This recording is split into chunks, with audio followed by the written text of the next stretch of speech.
Manor. Do you need to sell your horror novel to horror fans? Perhaps you're an independent artist who's looking to connect with future customers. Perhaps you have a horror podcast or merchandise to offer. Whatever horror genre product or service you have, you can reach your target audience around the world by becoming a Manor sponsor. It's both easy and affordable. The current rates are the lowest they'll ever be. But hurry, they won't remain that low forever. Get started by sending an email to contact@manorhq.com for current rates and more information. Once again, that email address is contact@manorhq.com. Become a Manor sponsor today.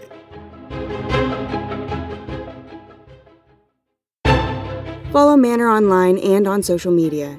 You can find Manor on Twitter @OfficialManor, on Instagram @Manor Entertainment, on YouTube @Manor Entertainment, and on the official website address manorhq.com. As always, share with others and spread the word. Warning: the following program may contain violence, explicit language, sexual situations, and dark content, unsuitable for some listeners. It is intended for mature audiences only. Discretion is advised.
The boy's father pointed to the east.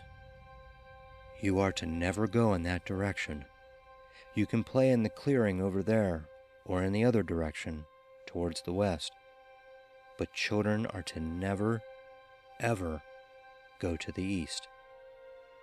If you do, you may never come back, son. Do you understand me?" The boy nodded. "Good. Always remember that." Sam listened, afraid of what terrible things may lay in the east.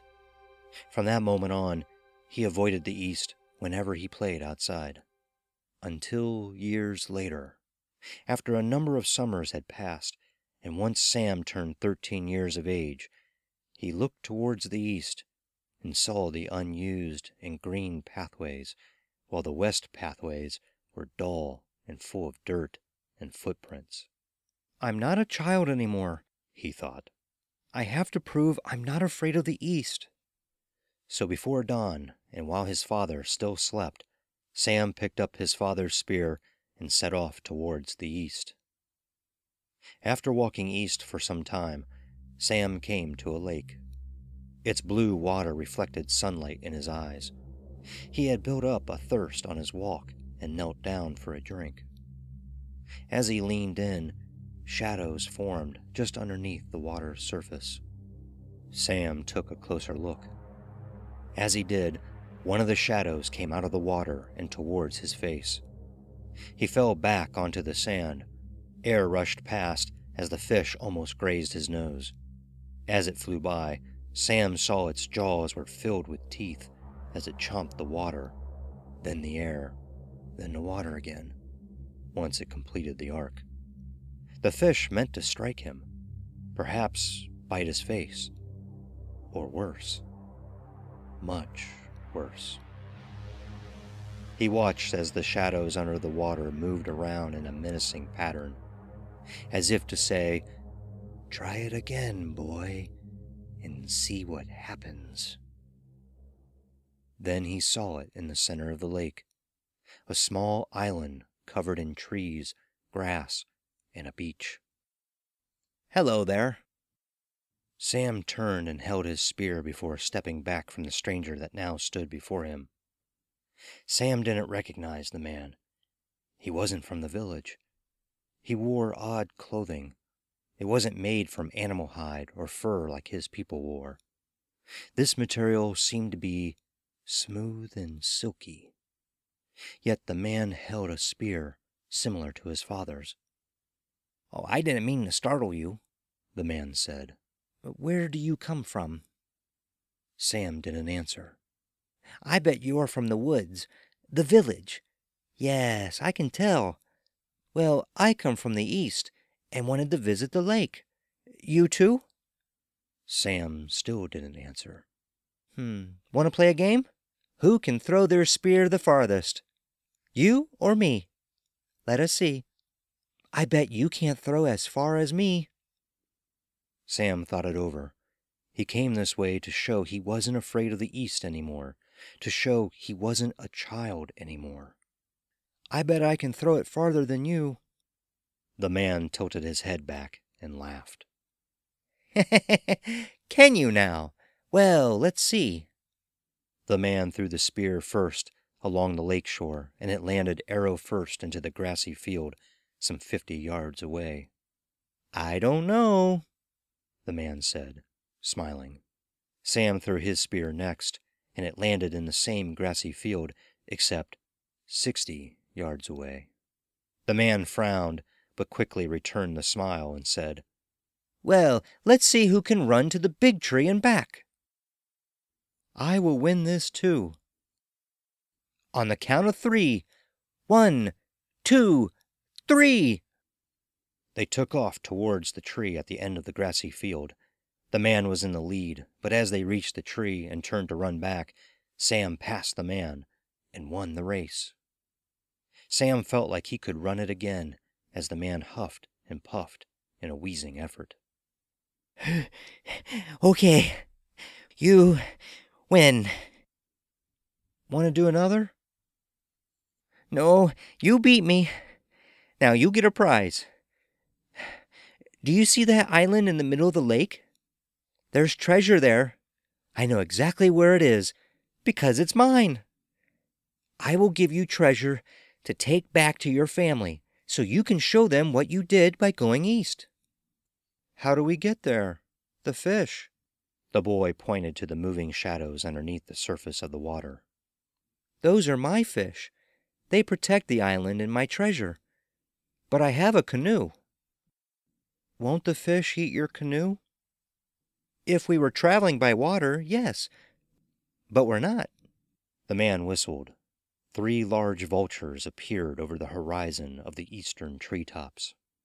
They held ropes in their talons, which connected to a canoe under them. As they approached, they gently lowered the canoe to the lake shore. The vultures' wings flapped in the air above them.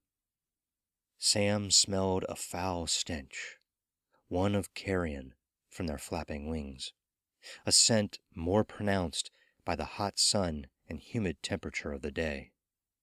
The man stepped into the canoe. "Get in!" This was his chance to prove himself. He had traveled east. He would come back with treasure for his village and for his father. He followed the man into the canoe and sat down. The man whistled again, and the vultures lifted the canoe into the air and over the water. Beneath them, the savage fish followed the canoe as it made its way towards the island. "Isn't this fun?" the man asked. He began to sing a song in a language Sam didn't recognize. The man grinned and began rubbing his hands in a back and forth motion. Over the man's shoulder, Sam saw the 2 spears sticking out of the ground in the grassy field. He felt an unease begin in his stomach and work its way throughout his body. It was like the unease he had when his father told him not to go east some years earlier. As the canoe landed on the island shore, the man stopped singing. His smile remained, but his eyes widened into a frenzied look. "You should have never come east, boy," the man said. "Here's your treasure." Heat exploded across Sam's cheek as the man's hand slapped it hard. His hair became tangled in a strong grip, and his body was dragged out of the canoe. He could smell the death on the vulture's wings, even more pronounced this time. "Oh, no," Sam thought. The image of his father's spear swaying in the wind back in the grassy field. "I was wrong. I thought you were brave," the man said. "Thought you were better than me. Thought you could beat me. Well, how do you feel now? Not so brave anymore, do you?" Sam's legs flailed as the man dragged him across the island's beach. He felt the fist hitting him in his head, his chest, his stomach. "Now who's winning?" Darkness filled Sam's head. He crumpled down onto the sand and lay there as the man's foot kicked into his abdomen. "Hope you like it here. But don't worry, brave boy. You won't be alone for long." The man laughed as he hit the boy once more. He heard the man whistle again, followed by the distant wings flapping away. As they did, he lost consciousness, and everything went black.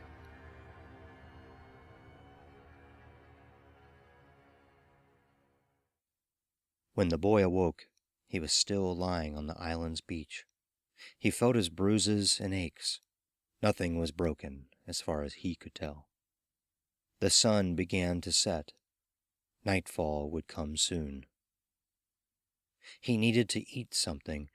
He hadn't eaten or drank since well before dawn. He limped about the island to find food, but there was little except berries and roots. He recognized the safe ones and ate them, although he still hesitated to do so, knowing they grew from the island. His jaw hurt as he chewed and swallowed. There was no shelter except for the patch of woods on the island. Sam lowered himself at the base of one of the trees, pulling his knees up to his chest and his arms wrapped around himself, and looked out towards the distant shore. He should have listened to his father. He should have never come to the east. He wasn't ready yet. He had let his guard down and had been fooled. Maybe he'd never be ready. The tears trickled at the corners of his eyes. He fought them back, but they threatened to spill over. He couldn't cry. If he did, then all hope would be lost. One half of the sun was above the ground, while the other half disappeared under it. "Hello." The boy leaped to his feet and steadied himself into a fighting mode. If the man had returned, he was ready for a fight this time. But nobody was there. Nobody on the island. Nobody in the water. Nobody in the air. "Come out and show yourself! I'm not afraid of you!" "Oh, nothing to worry about with me. That part of my life has long passed, and I hope you won't be afraid by my appearance. I wasn't always like this." "Where are you?" "If you would be good enough to dig a few feet into the earth next to where you were sitting, you would do me a great kindness." Sam stared, fist clenched in front of him. "I'm under the leaf pile next to the tree," said the voice. The boy slowly approached the tree where he had been sitting. To the right were old piles of dead leaves, covered in mold and dirt.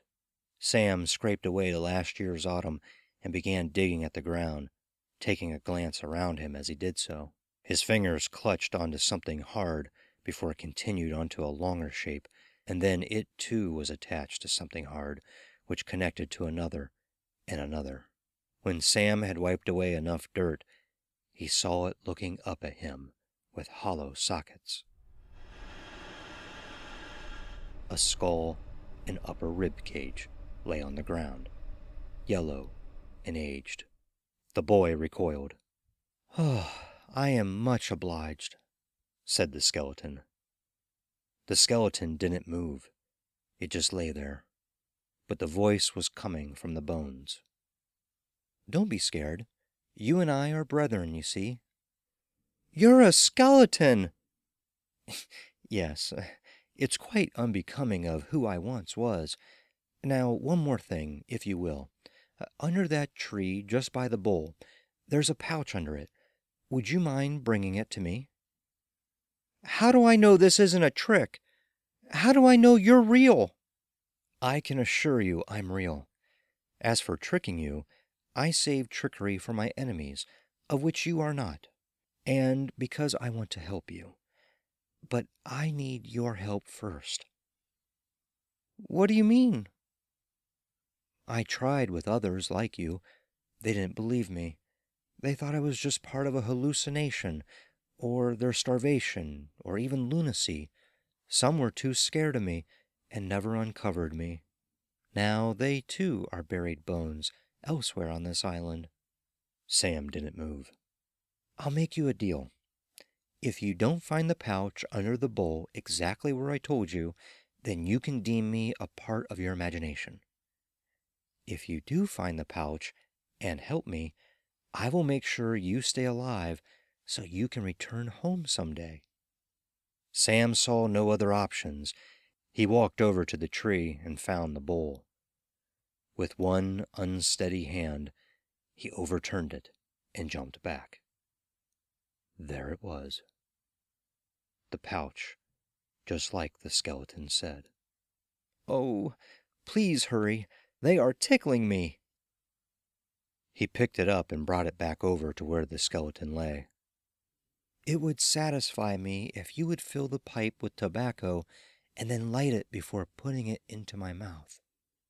Sam opened the pouch, and again, exactly as the skeleton had said, there was a pipe and tobacco. The boy held the pipe between the skeleton's teeth.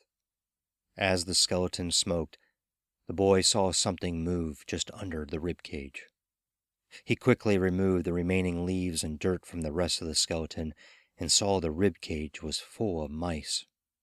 When the smoke reached the mice, they scurried out from the bones and into the woods. "Ah, thank you. Thank you. They nest in my ribs, and only the smoke will move them. Such a pain they are, and such a pleasure this is." Sam held the pipe without moving until the skeleton finished smoking and all the mice were clear.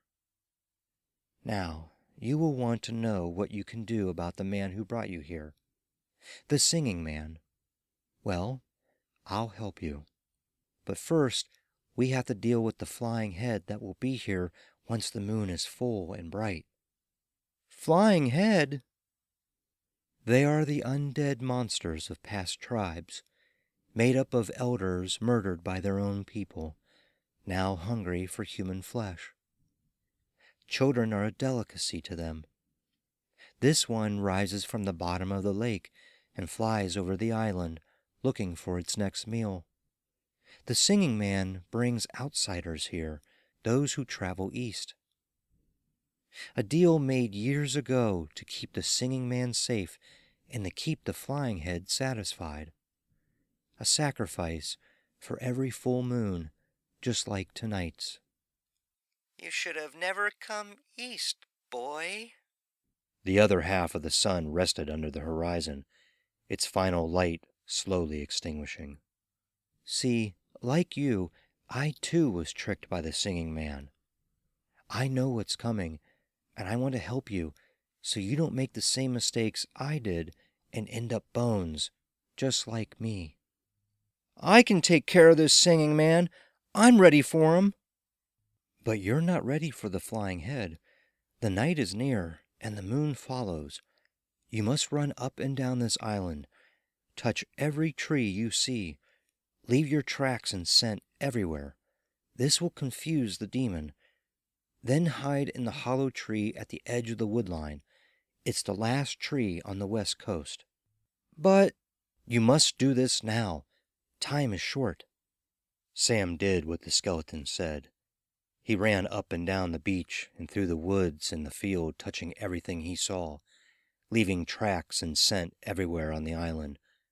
When he was done, he went back to the skeleton. "What about you?" "What about me? I'm nothing but bones. The flying head already had its fill with me. Now go to the hollow tree on the edge. Go!" The boy did, and found the hollow tree. At the bottom of it, the side facing towards the woods, Sam found an opening where it rotted away enough for him to climb inside. Once he inserted himself into its trunk, he lifted his feet up onto a ledge within the tree so no part of him could be seen from outside. And he waited. The loud sound of rushing water filled the night air. Huge splashing noises, followed by a loud crash of trees. Wings flapping, much like the vultures before, except heavier. It was getting closer, near his tree. A deep and monstrous scream broke through the other noises. He closed his eyes tight. He thought of his father, the man who warned him not to go east, the man he defied, the man whose spear he left on a lake shore. He thought of his mother when he was just 5 years old, before she died of illness. He thought of her face, the only one he can remember of her. Kind, gentle, soothing. The tree and island shook violently as the thing screamed again, only this time in a higher pitch, full of anger. Then the sound of splashing water and waves, until finally a gentle lapping of water against the beach. Sam opened his eyes to the sound of the skeleton's voice yelling from the other side of the island. He climbed out from the tree's trunk and ran back.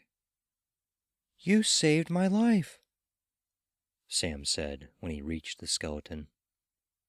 "May I have another smoke? The mice have not returned yet, but I find the smoke very satisfying." Sam obliged, putting the pipe between the skeleton's teeth once again. "My name is Sam. What's yours?" "They once called me Duran in another life.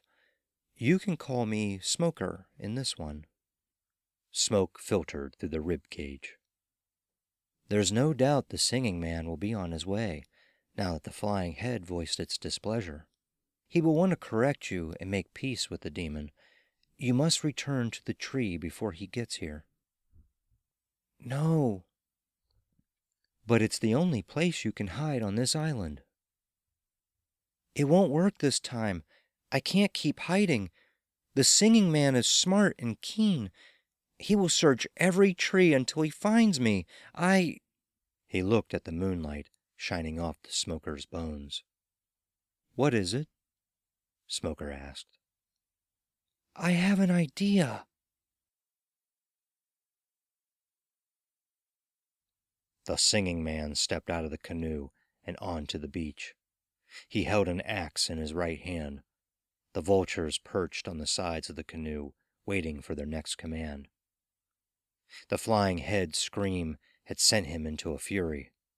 If he didn't come through with his family's part of the deal made long ago with this creature. "Where are you, boy?" the singing man shouted. "You can't hide for long." He'd make sure the boy would stay put this time, so the sacrifice would be completed. But the beach was empty. The woods. The boy was in the woods. The singing man ran towards the noise, holding his axe with a white-knuckled grip. "Still think you're smart? Well, you're not smarter than me, little boy." He made his way out on the other side of the wooded area and saw the empty field of grass. He went back into the woods, looking up into the trees and chopping bushes and weeds along the way. When he reached the other side of the woods and still saw nothing, he stopped to listen for any more running feet or noises. Silence, except for the lapping waves on the beach. "Where are you?" he whispered. Sweat beads had formed on his brow. One of them broke and fell down to his chin. He leaned against a tree as he caught his breath. The tree moved under his weight. The singing man stood back, looking it over. With one fist, he knocked on its trunk. Hollow. "It seems I have found my treasure. I know you're in there, boy." He laughed. "Come out now, and I won't hurt you. Not too much," he thought. "I'll just shave a little off, like both of your feet. Can't run away with your feet gone now, can you, boy?" Nothing. "Fine. I must warn you, there will be no mercy." He began singing his song again. He arched back with the axe and took a wide swing, cutting into the tree.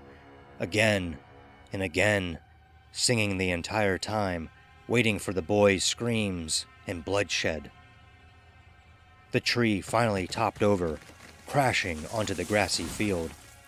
The singing man looked inside the tree trunk. It was empty. A loud whistle came from the beach. He heard his vultures flap their massive wings on cue. The understanding rattled through him.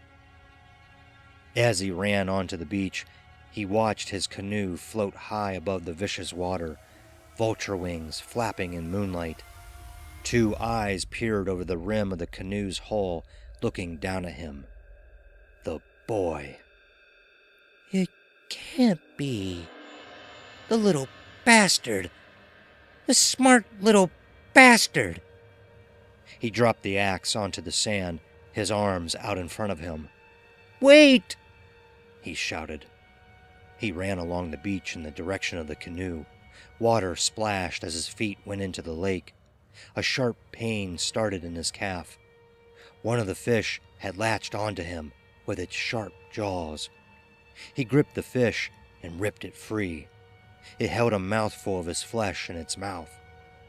He threw it into the lake as blood ran down his leg and in the water. He jumped out of the water and onto the beach before turning his attention back to the canoe. "There is treasure here. You can have it. I'll show you it. I promise I won't hurt you if you come back right now." The boy looked at him with no expression. As the canoe floated beyond the lake and towards the west, slowly disappearing into the night, the singing man heard bubbling water from the lake, followed by a loud roar. He stopped in his tracks and turned around. The flying head hovered over the lake. Water flowed over it and rained back down from where it had emerged. The dead and mutilated head, an enormous half-skull and half-ghoul face, was illuminated by the moon's glow. Black, oily liquid flowed out of its mouth. Large wings flapped on both sides of the head as it flew towards the island, towards the singing man. The singing man ran towards where he dropped his axe. It was his only chance. As he reached it, he saw a shallow grave under a tree. It was fresh. Footprints in the sand led from this grave to where his canoe had once been. They were a child's footprints. The singing man looked up at the tree next to the grave.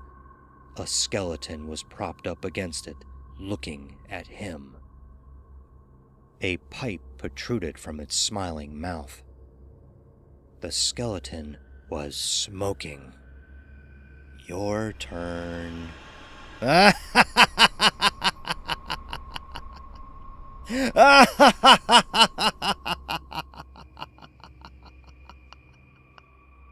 singing man turned as the demon made its descent toward him, and he sang his last song.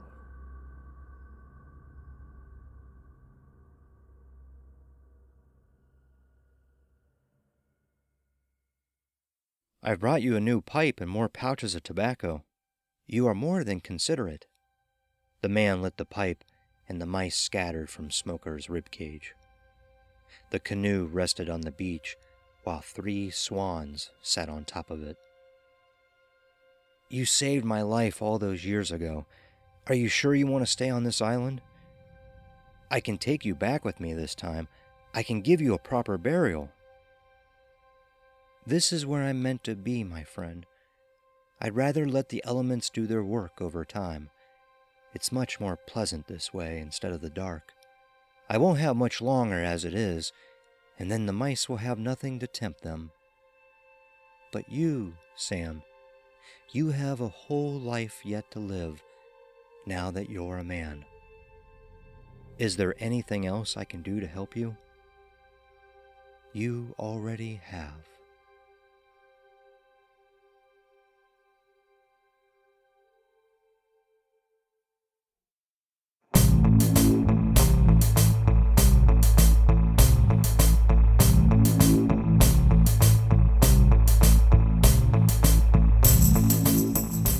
You've been listening to Manor House, Episode 5, The Legend of Smoker's Bones.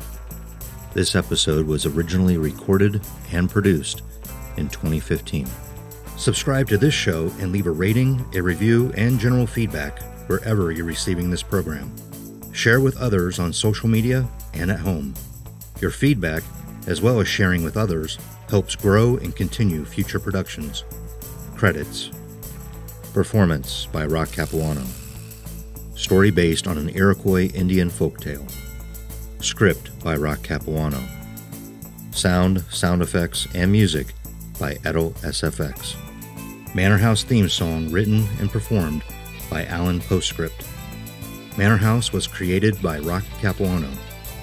Manor House is a Manor Entertainment production. The story, all names, characters, and incidents portrayed in this production are fictitious. No identification with actual persons, living or deceased, places, buildings, and products is intended or should be inferred. This production is property of Manor Entertainment, LLC. No portion of this production may be reproduced or used by any means without the proper written consent of Manor Entertainment, LLC. This production is protected under the copyright laws of the United States and other countries throughout the world. Country of first publication, United States of America.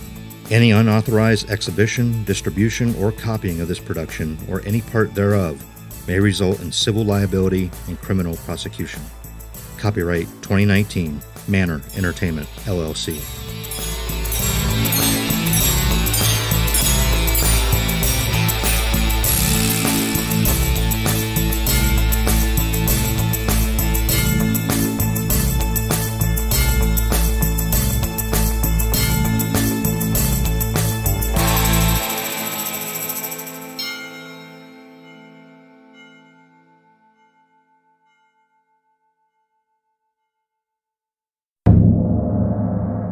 Manor.